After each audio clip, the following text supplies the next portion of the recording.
Bom dia, saúdo a todos com a graça e a paz da parte do Senhor Jesus. O evangelista João terminou o relato sobre a cura do cego de nascença, registrando o seguinte nos versos 35 até o 41 do capítulo 9.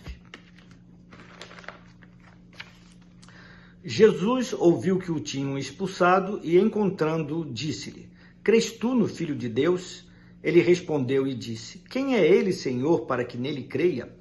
E Jesus lhe disse: "Tu já o tens visto, e é aquele que fala contigo." Ele disse: "Creio, Senhor", e o adorou. E disse-lhe Jesus: "Eu vim a este mundo para juízo, a fim de que os que não veem vejam, e os que veem sejam cegos." Aqueles dos fariseus que estavam com ele, ouvindo isso, disseram-lhe: "Também nós somos cegos?" Disse-lhe Jesus: "Se fosseis cegos, não teríeis pecado. Mas como agora dizeis: vemos, por isso o vosso pecado permanece." Meus queridos, este relato do estabelecimento da visão do homem que havia sido cego desde a infância termina de forma extraordinária. O homem que fora curado por Jesus foi expulso do templo e excomungado da comunhão com a comunidade de Israel. Jesus, quando soube do ocorrido, foi procurá-lo. E isto é algo muito especial, pois mostra que todo aquele que é desprezado por causa de Jesus pode até perder certos privilégios, mas é agraciado com o maior de todos, a saber que Jesus jamais o abandonará. Aquele homem ainda estava vivenciando as primeiras descobertas após ter ganho a sua visão. Com certeza, contemplava as cores, o sol, as nuvens, os pássaros, os outros animais, as flores, as árvores, as construções, o local onde mendigava por anos a fio. Com certeza contemplava o seu próprio semblante, o semblante da sua mãe, do seu pai, os semblantes dos vizinhos e dos curiosos, e bem assim os semblantes raivosos dos fariseus. Enfim, ele ainda estava fazendo muitas descobertas, algumas bem gratificantes, outras um tanto desanimadoras. E neste contexto foi que Jesus aproximou-se dele e perguntou: "Crês tu no Filho de Deus?" O homem já conseguia ver do ponto de vista físico, mas ainda não tinha recebido a visão espiritual. A misericórdia de Jesus não se restringiu apenas a curar o corpo debilitado daquele homem, mas se estendeu à cura da alma. Ao fazer tal pergunta, Jesus estava focando na fé daquele homem com respeito a crer nele como Senhor e Salvador. Só que o homem ainda não podia responder a tal pergunta. Ele carecia de maior esclarecimento a respeito do assunto, por isto ele respondeu: "Quem é ele, Senhor, para que nele creia?" Jesus então revelou-se ao homem como sendo o Filho de Deus, o Messias prometido, ao declarar: "Tu já o tens visto, e é aquele que fala contigo." O homem estava prestes a experimentar mais um milagre com respeito à visão. Antes fora curado da cegueira física, agora seria curado da cegueira espiritual. E de fato, o homem viu o Cristo de Deus bem ali à sua frente. Ele creu, fez a sua profissão de fé e o adorou. Aquele homem foi curado de todo o tipo de cegueira, porque ali naquele momento recebeu também a visão espiritual.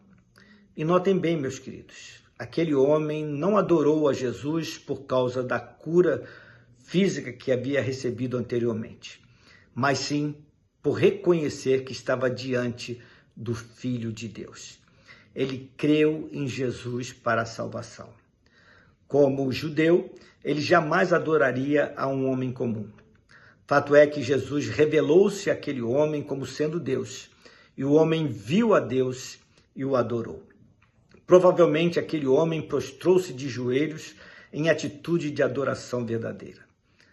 Ao imaginar aquela cena, eu fiquei pensando que após ter recebido a visão espiritual, o homem poderia usar com alegria e confiança as mesmas palavras que utilizou ao ser curado da cegueira física, quando então disse: uma coisa eu sei, eu era cego e agora eu vejo. Em seguida, Jesus declarou em alta voz: eu vim a este mundo para juízo, a fim de que os que não veem, vejam, e os que veem sejam cegos.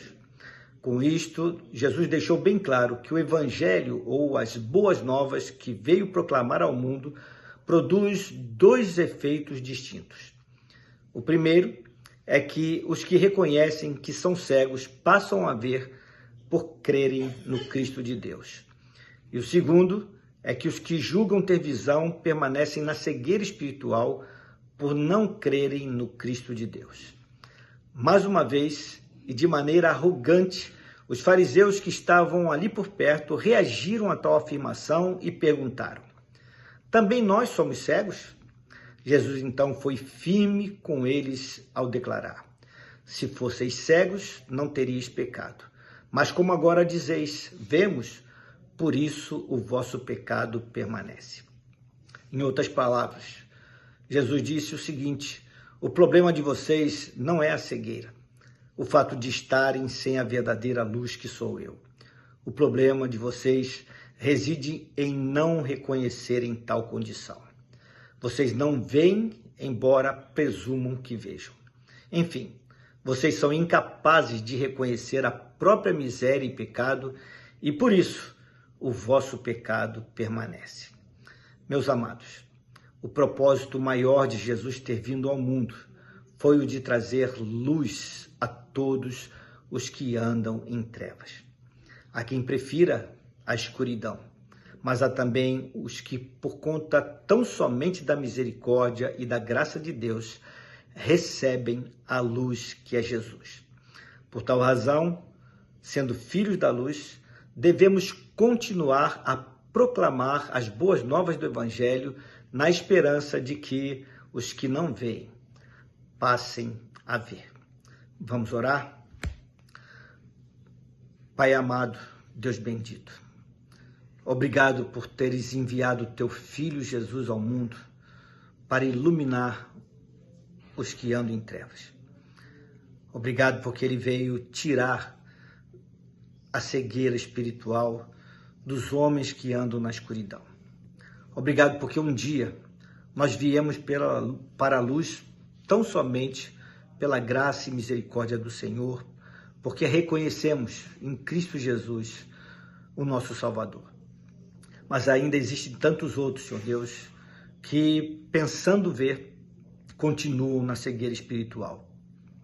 Talvez respaldados na religião, respaldados nos seus conceitos, nos seus valores, mas ainda assim, Senhor Deus, em trevas, porque não estão crendo na verdadeira luz.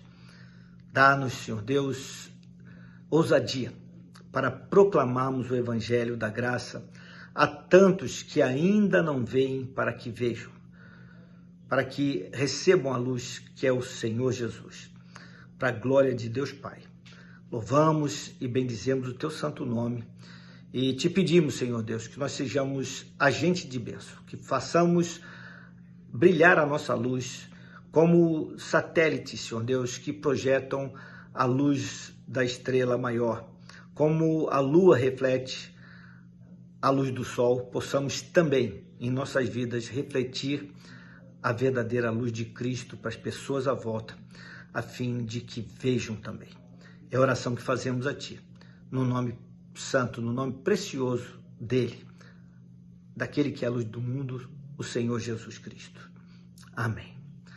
Meus queridos, tenham um abençoado final de semana. Fiquem na paz.